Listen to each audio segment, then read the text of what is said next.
Hi అండి, అందరికీ నమస్తే. మనం మీ ముందుకు మరొక సరికొత్త నోటిఫికేషన్తో మీ ముందుకైతే రావడం జరుగుతుంది. ఇది national environmental engineering research institute Maharashtra Nagpur కేంద్రంగా అయితే ఉంటుందన్నమాట. దీనికి అదేవిధంగా జోనల్ ఆఫీసులు ఢిల్లీ, ముంబై, చెన్నై, కోల్కతా, హైదరాబాద్లో కూడా ఉన్నాయన్నమాట. వీళ్ళ దగ్గర నుంచి వచ్చేసి మనకు 33 ఖాళీల దానికి భర్తీకి అయితే నోటిఫికేషన్ అయితే ఇవ్వడం జరిగింది. ఆ భర్తీలు వచ్చేసి మనం చూద్దామండి. JSA junior secretariat assistant general 14 పోస్టులు ఉన్నాయి. అదేవిధంగా junior secretariat assistant finance and అకౌంట్స్లో 5 పోస్టులు ఉన్నాయి. Junior secretariat assistant stores and పర్చేస్లో 7 పోస్టులు ఉన్నాయి. అదేవిధంగా జూనియర్ స్టెనోగ్రాఫ్లో 7 పోస్టులు అయితే ఖాళీ ఉన్నాయి. సో మనం జేఎస్ఏలో చూసుకుంటే ఏజ్ రిలాక్సేషన్ 28 ఇయర్స్ అడుగుతున్నారు. ఇది వచ్చేసి పే లెవెల్ 2 అనమాట. 7th CPC ప్రకారం సెంట్రల్ పే కమిటీ అనమాట. ఇది 7th CPC అంటే. సో మనకు టోటల్గా 36,493 రూపాయలు వచ్చే అవకాశం ఉంది. ఇది మళ్ళీ పెరుగుతూ ఉంటుంది డిఏ పెరిగినప్పుడు. అందులో నెక్స్ట్ ఇయర్ మనకు 2026లో 8th pay commission already 8th pay commission అయితే వేయడం అయితే జరిగింది. కేంద్ర ప్రభుత్వ ఉద్యోగుల జీతభత్యాలు పెంచడానికి 10 సంవత్సరాలకు ఒకసారి పే కమిషన్ వేస్తారు కాబట్టి, సో ఇప్పుడు 36,400 ఉండేది వచ్చేసి మనకు నెక్స్ట్ ఇయర్కి pay commission 8th pay commission implement అయిన తర్వాత ఇది ఒక 50,000 దాటే అవకాశం ఉందన్నమాట. సో ఇంకా కూడా ఎక్కువగానే వస్తుంది అనమాట. 36,000 కంటే కూడా నేను అనుకోవడం ఏంటంటే, నాగ్పూర్ క్లాస్ 1 సిటీ కాబట్టి అక్కడ మనకి హెచ్ఆర్ఏ అనేది కూడా 30% 28 నుంచి 30% దాకా ఉంటుంది బేసిక్ పే మీద. సో మనకు క్వాలిఫికేషన్ చూసుకుంటే 10+2 అయితే అడిగారనమాట ఎనీ స్ట్రీము. అదేవిధంగా మనం స్టెనోగ్రాఫర్ పోస్ట్కి వచ్చేస్తే ఇది పే లెవెల్ 4 అనమాట. పే కమిషన్లో పే లెవెల్ 4 అంటే మనకు జనరల్గా క్లర్క్ క్యాడర్ అనమాట. ఇది క్లర్క్ క్యాడర్. సో ఇక్కడ క్లర్క్ క్యాడర్లో స్టార్టింగ్లోనే మనకు ఎవ్రీ మంత్ 49,623 రూపాయలు అయితే రావడం అయితే జరుగుతుంది. ఏజ్ రిలాక్సేషన్ వచ్చేసి ఏజ్ వచ్చేసి 27 ఇయర్స్ మ్యాక్సిమం అయితే చెప్తున్నారు. ఏజ్ రిలాక్సేషన్ కూడా ఉందన్నమాట. ఇది మనం దాని గురించి మళ్ళీ చెప్పుకుందాం అనమాట. సో ప్రతి సెంట్రల్ గవర్నమెంట్ కానీ గవర్నమెంట్ ఆర్గనైజేషన్స్ కానీ ఏవైతే ఉన్నాయో ఏజ్ రిలాక్సేషన్స్ నామ్స్ అయితే కంపల్సరీ అనమాట. అవి మనం వాటి గురించి ఇబ్బంది పడాల్సిన అవసరం లేదు. తర్వాత ప్రిఫరెన్సెస్ ఫర్ పోస్ట్ క్యాడర్ మరి అప్లై చేసుకునేటప్పుడు మాత్రం ఖచ్చితంగా దేనికి అప్లై చేస్తున్నారు అనేది అప్లై చేసుకోండి. జనరల్ క్యాడరా, ఫైనాన్స్ అకౌంట్స్ క్యాడరా, లేదా స్టోర్ పర్చేస్ క్యాడరా, అది కంపల్సరీగా అయితే మనం మెన్షన్ చేయాలంటుంది అనమాట. ఇవన్నీ కూడా allocation of the candidates will be decided by the వాళ్ళు డిసైడ్ చేస్తారు. మనకు వచ్చిన ఎగ్జామ్స్లో వచ్చిన మెరిట్ దాన్ని బేస్ చేసుకొని చేస్తారనమాట. Candidates eligible for both junior JSA and stenographer must apply separately అనమాట. సో ఇద్దరు రెండింటికి ఎలిజిబుల్ అవుతారు. ఎందుకంటే క్వాలిఫికేషన్స్ అన్నిటికీ సేమే ఉన్నాయి కాబట్టి మీరు అన్నిటికీ సపరేట్ కూడా అప్లై చేసుకోవచ్చు.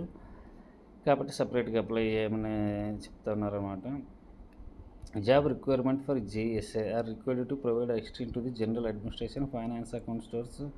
వాళ్ళు ఈ విధంగా హెల్ప్ చేయాలి మనం job requirement junior stenographers are required to provide secretary stenographical assistant. Okay, అంటే ఇప్పుడు జాబ్ చేసిన తర్వాత విధుల గురించి ఇచ్చారన్నమాట. స్టెనోగ్రాఫర్ అంటే జనరల్గా ఏం చేస్తారంటే ఒక ఆఫీసర్కి స్టెనో ఉండి డిక్టేషన్స్ తీసుకోవడం, తర్వాత 2 ప్రోగ్రామ్స్ కావచ్చు, లేదా ఆఫీస్కి సంబంధించిన ఇన్స్పెక్షన్ రిపోర్ట్స్ కావచ్చు, అటువంటివి అయితే తయారు చేయాల్సి ఉంటుంది. ఇంకా జూనియర్ సెక్రటరియట్ అసిస్టెంట్ జనరల్గా ఆఫీస్ వర్క్ అయితే ఉంటుందన్నమాట. సో మినిమం ఎడ్యుకేషనల్ క్వాలిఫికేషన్ అయితే మనం చెప్పుకున్నాము. ఇది ఎగ్జామ్ ఉంటుందని అయితే చెప్పుకున్నాం కదా. ఎగ్జామ్ వచ్చేసి return examination and proficiency test అయితే ఉంటుందన్నమాట. ఇప్పుడు నాకు ఇంగ్లీష్ టైపింగ్ టెస్ట్ వచ్చేసి 35 word per minute, or Hindi typing వచ్చేసి 30 minutes పర్ వర్డ్ ఉంటుందన్నమాట. ఇదైతే మీరు చూసుకోండి ఖచ్చితంగా. తర్వాత scheme for competitive return exam వచ్చేసి మనకు OMR బేస్డ్ కంప్యూటర్ టెస్ట్ అయితే ఉంటుందన్నమాట. ఇంగ్లీష్, హిందీలో ఉంటుంది.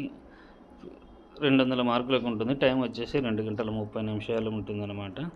పేపర్ 1 వచ్చేసి మెంటల్ ఎబిలిటీ టెస్ట్ 100 క్వశ్చన్లు ఉంటాయి. 200 మార్కులకు, నెగిటివ్ మార్క్ అయితే లేదు. అదేవిధంగా పేపర్ 2 వచ్చేసి జనరల్ అవేర్నెస్ 50 మార్కులకు, ఇంగ్లీష్ లాంగ్వేజ్ 50 మార్కులకు ఉంటుంది. నెంబర్ ఆఫ్ క్వశ్చన్స్ 50 ఉంటాయి. మ్యాక్సిమం మార్క్స్ 150 ఉంటుందన్నమాట. నెగిటివ్ మార్క్ దీంట్లో గమనించండి, నెగిటివ్ మార్క్ అయితే ఉంటుంది. 1 నెగిటివ్ మార్క్ ఫర్ ఎవరి రాంగ్ ఆన్సర్. ఏది జనరల్ అవేర్నెస్లో ఉంటుంది, అదేవిధంగా ఇంగ్లీష్ లాంగ్వేజ్లో కూడా ఉంటుందన్నమాట. సో గమనించగలరు. సరే, ఎడ్యుకేషనల్ క్వాలిఫికేషన్ అయితే చెప్పేసుకున్నాము మనము.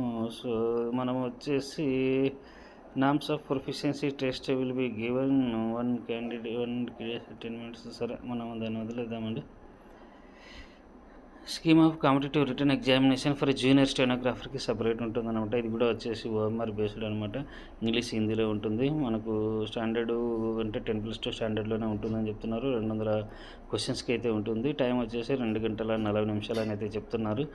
అదేవిధంగా మనకు 1 పేపర్ వచ్చేసి ఇది వచ్చి జనరల్ ఇంటెలిజెన్స్ అండ్ రీజనింగ్ ఉంటుంది, జనరల్ అవేర్నెస్, అదేవిధంగా ఇంగ్లీష్ లాంగ్వేజ్ కాంప్రహెన్సివ్ నుంచి మొత్తం వచ్చేసి 200 క్వశ్చన్స్ ఉంటాయి, 200 మార్క్స్ ఉంటాయి.